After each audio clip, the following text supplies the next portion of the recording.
Welcome, good afternoon. We're looking at my most recent refurb. I do this as a record for the customer so they know what has happened in the refurb and in case they sell the car on. This is a 1999 Nissan Silvia Spec R. It's come in for a full underside refurb and mid-life upgrade. Underside refurb, of course, means that everything comes off the bottom and is dealt with. The chassis of the car is fully derusted, welded, repaired where needed, and then painted up and whatnot. Then everything goes back on. The mid-life upgrade means that everything that's a consumable that wears out is changed. All of the bushings, all of the ball joints, all of the drop links, blah blah blah, gets changed. So let's have a look at what we are doing now. We're at the stage now where the chassis is actually finished pretty much and we're about to start reassembly. Obviously everything's come off the car. The bottom of the car has been completely refurbed, taken back to bare metal and welded where required to prove that everything's been done properly without any shortcuts taken. Every panel is photographed, high resolution, put on the internet, and as part of the refurb. This car in particular was a restorer's dream, basically. There was loads of rust. Every panel was pretty much covered in rust.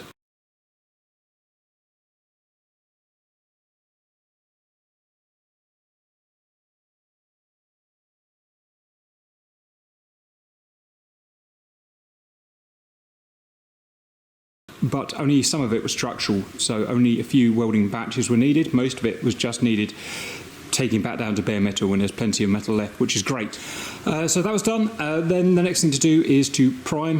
We'll treat where necessary any remaining kind of rust seams, of which there were very little on this car, and then on goes the primer. All restorers have their different type of primer that they swear by. The one I use is a U-POL product. It's a 2-pack, so 2 chemicals mixed together. 2 thick coat of it, an anti-corrosion primer. The reasons I like it are it's extremely tough, and I mean, you could hit it with a hammer pretty much. It is absolutely solid, the best of any chemical I've used, and it has full of zinc as well, so it is a natural anti-corrosion. As well as that, of course, it's a 2-pack product, so it means there's going to be no risk of chemical reaction later on. Anyway, I did that all over. That's this colour that you can see here that's different from the car body colour that you can see up there. On top of that goes the underseal. Obviously, if the car is going to be used as a road car, it's going to be exposed to a lot of chemicals, grease, salt, blah blah blah, so it has to have underseal. So this car is going to be a road car, so the underseal is the black gloopy stuff you can see here. So it's 4.5 litres of primer. It's 6 and a bit litres of underseal in various thicknesses depending where it is on the car, which risk it is. It's a kind of ugly looking affair, crocodile skin, very rough skin. You can thin it down a bit and it can get smoother, but it never looks like proper paint, so I've never seen the point of doing it. You might as well just leave it to look like it looks. I guess we're going to go and have a look all over. In fact, the customer actually originally wanted, on top of the underseal, it needs the underseal because it's going to be a road car, they wanted it painted body colour, but it doesn't, a light colour doesn't really work. You can see a bit here where I've painted this area here. You can see on that crocodile skin there, it really doesn't look very nice with a light colour like this, so we decided in the end just to keep it as the underseal, and it's perfectly fine as a product to be on the outside like this. I guess we'll just go around panel to panel just to show you everything.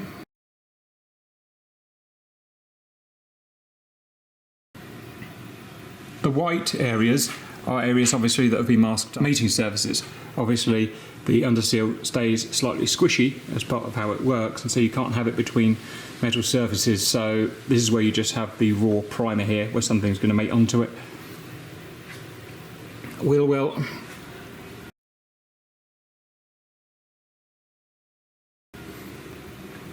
All around here very rusty on the car, but all dealt with.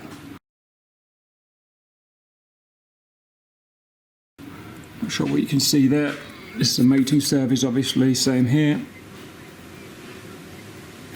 All bolt holes, all bolts obviously masked up because I don't want to damage the integrity of the threads. Wheel well.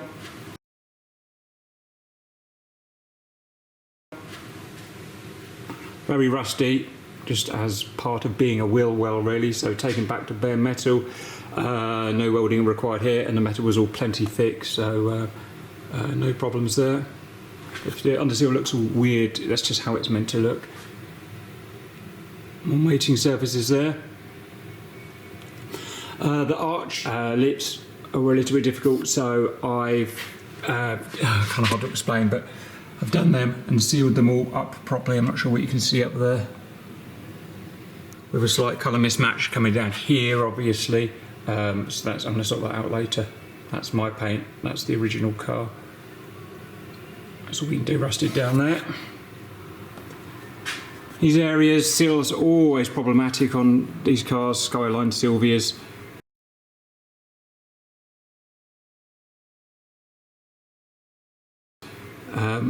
So I've done what I need to do, more mating points there.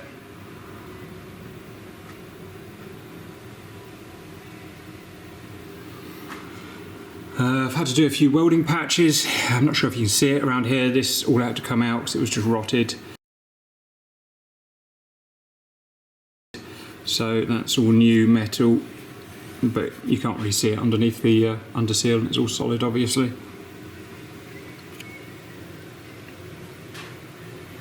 Same thing with the lip. Got it back as best I can, and I'll worry about the colour match a little bit later. Arch.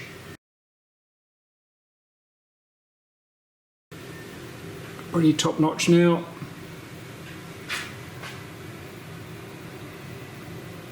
Some welding had to be done down here, a patch. There's just a weak point in these cars around here. I don't know if you can see it, but it's all covered up and safe now. This area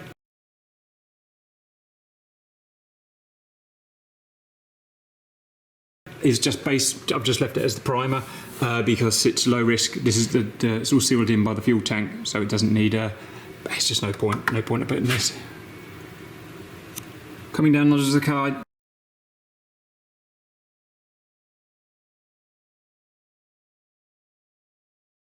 These bits usually get quite a bit rusty, any low-hanging bits, and the boxes. The boxes themselves, it's obviously exterior box section car.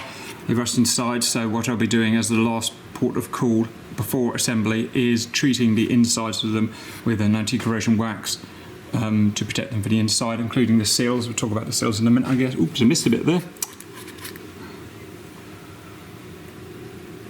Down here, this is kind of an inside bit of a seal, so they get super rusty, so that's all being dealt with.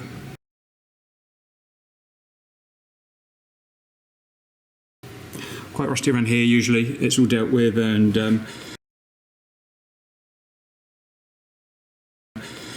seams, all of the seams of which, you know, this external seam cast, there's loads of seams everywhere, so I don't know if I can see any examples. There you go.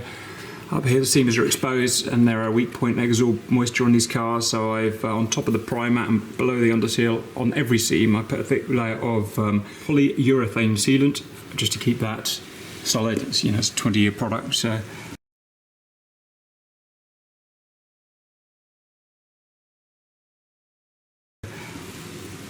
Some more mating surfaces there. I've done all inside the transmission tunnel because they're so badly protected from factory, these cars, that they get rusty, just surface rust, but I think it's worth doing. More contact surfaces there. Down this side. Again, I just like to do this as a full record of what's been done, and again, if you want to see the, you know, what happened before all this, then I keep that fully logged as pictures.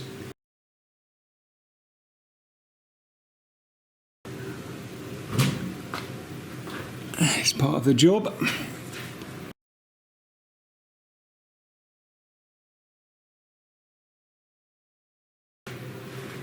Seals on this car.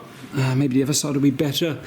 Decision always has to be made with seals on these cars, Skylines and whatnot, rust quite badly from the inside out.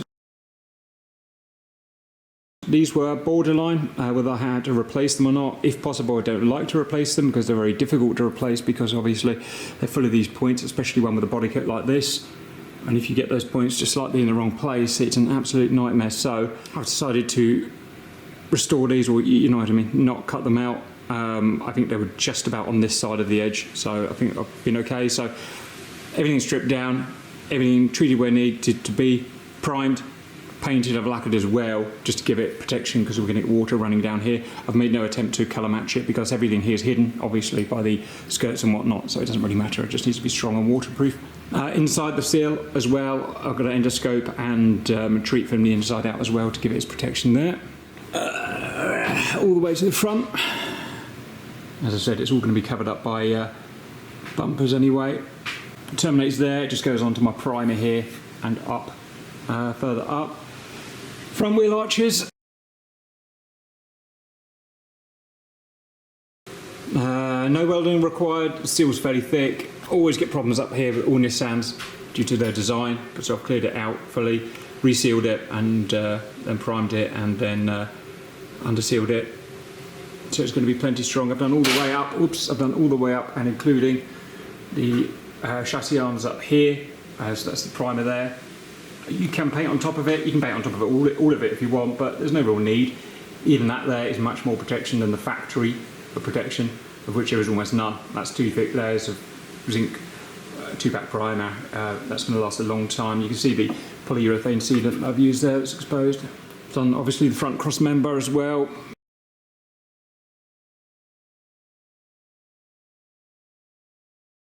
It's a known weak point of these cars. It was salvageable, so that's fine, so I've done that. Onto this one here. Obviously you only underseal where you need to underseal. Areas like this you don't need to.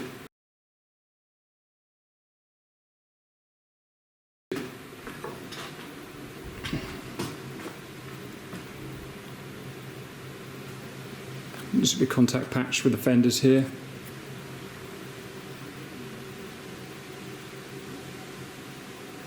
Done up, yeah, all this which is rust, if you can remember for the original pictures.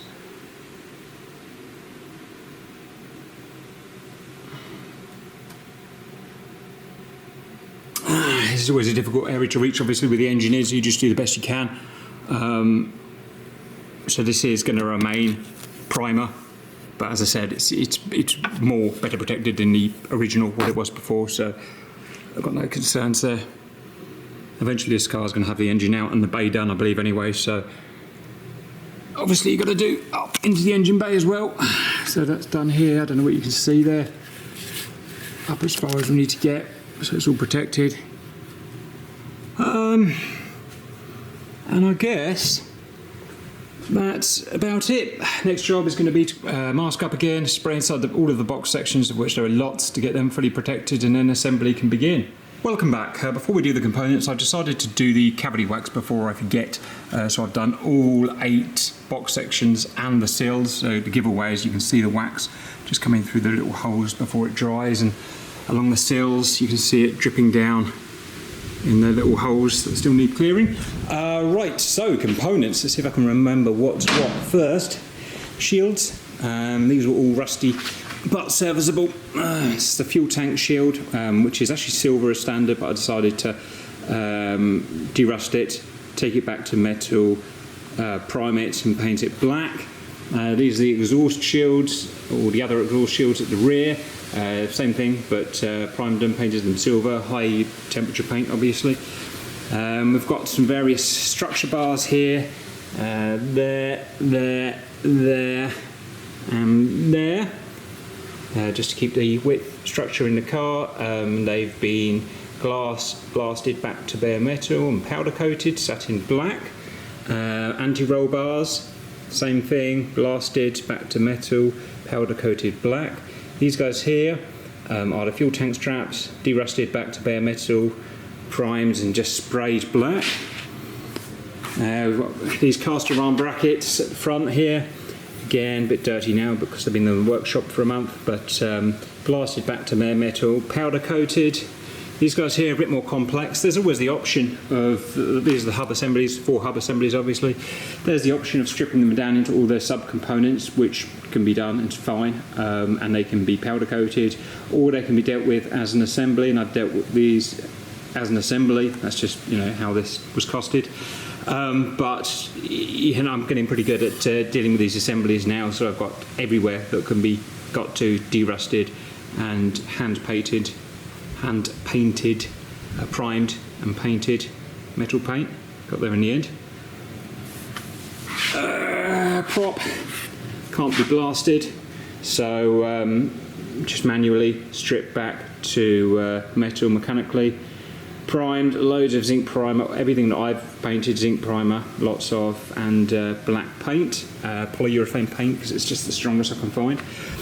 These guys here, like the prop, there's the option of stripping down the drive shafts if you want, but I prefer, if they're perfectly fine and serviceable, just dirty and rusty, just to leave them as an assembly, and just obviously manually stripping everything down back to bare metal, priming and painting. Nearly good as new, not quite. Some hubs back there, same thing, just stripped down and painted. It's got a toe bracket there, it's been blasted and powder coated. We've got some front crash bar here, bumper bar, whatever you want to call it, two-piece, a bit dirty again. That's been glass blasted down and powder coated, that dude there as well. All the way along there, that should be fun getting that back on. Miscellaneous brackets from all over the car, too small really to get powder coated, so I've mechanically stripped them all down back to bare metal, primed them and painted them with my polyurethane paint. Various brackets have all got to go back together. A couple of structure bars here, dirty again, covered in dust, but you get the idea. Blasted and powder coated, gearbox, cross member blasted and powder coated, brakes were all fine, nothing needed doing.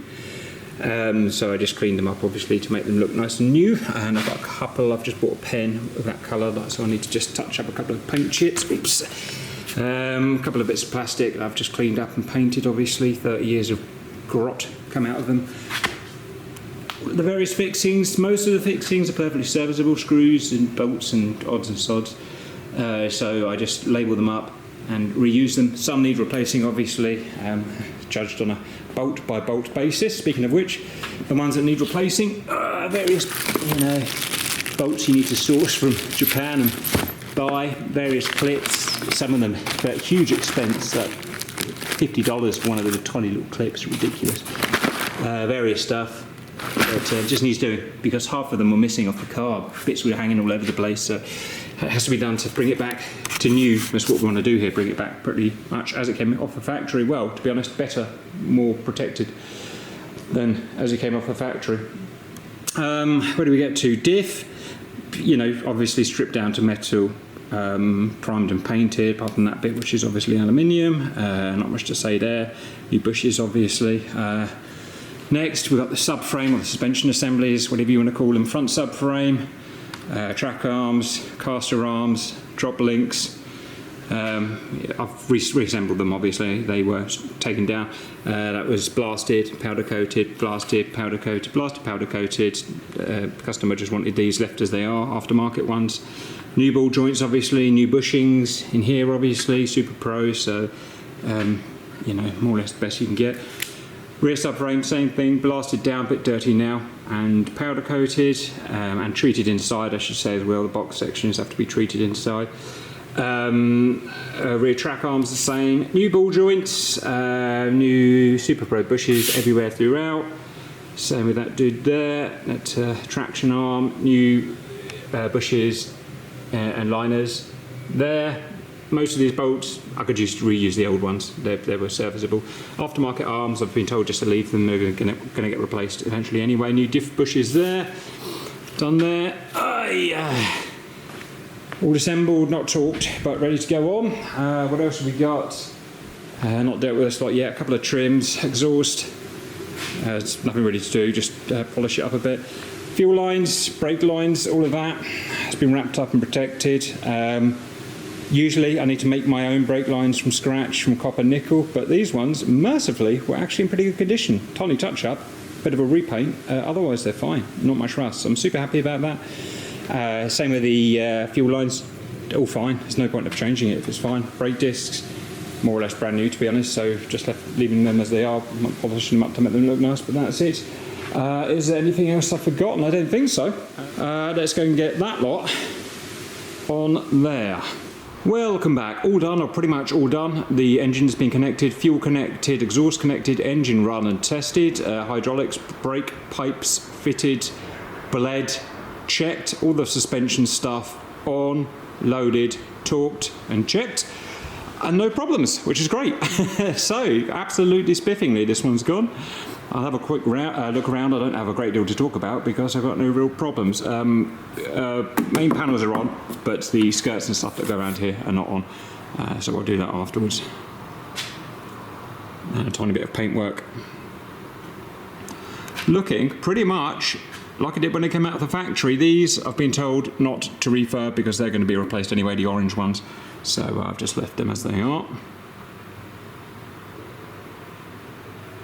It's been a little while since I recorded the last bit of this video, so I can't remember what we talked about last, but I'll just show everything we've got, I guess.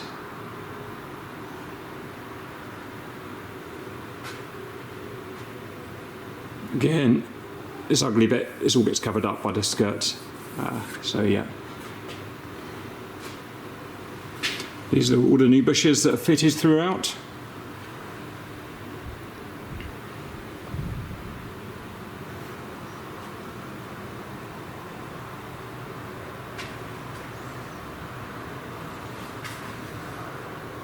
I've done a rough wheel alignment on it, but it'll need to go for proper four-wheel alignment just to get everything perfect, obviously.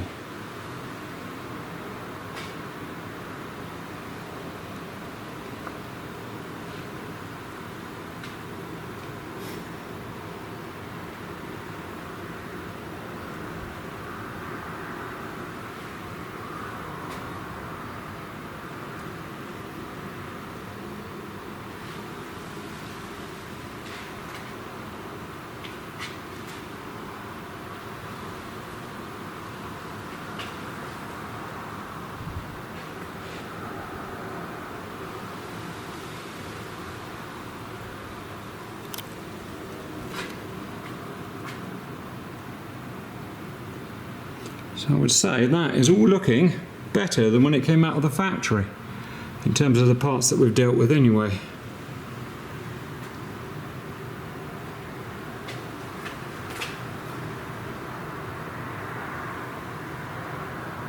A lot of the bolts I've just replaced because they're rusty and old, so I've just put new bolts in. I still need to chop them down. That just reminded me. Not sure what we can see up there.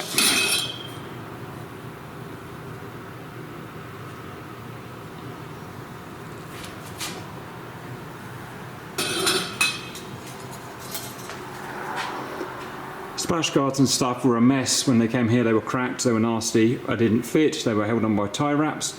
Now we've got all the original Nissan fittings for them and they fit absolutely perfectly. And all the cracks repaired. If you can see the ugly around here, it's just because it's part of the paintwork I need to finish off. I'll do that at the very end.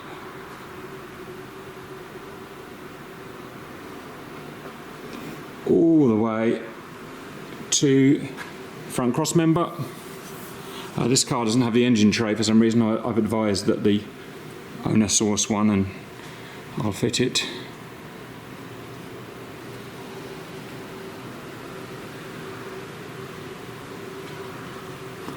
Front again, no problem, everything absolutely spiffing.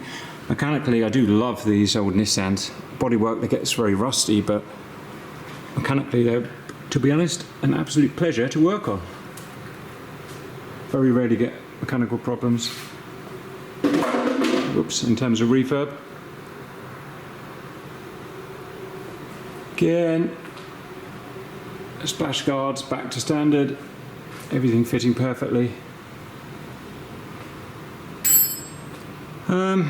That's pretty much it. Not a great deal to talk about because it all went pretty well, to be honest. I'll get the last bits finished up here. I'll give the inside and outside a bit of a clean and then we're done. I hope that was interesting and bye bye.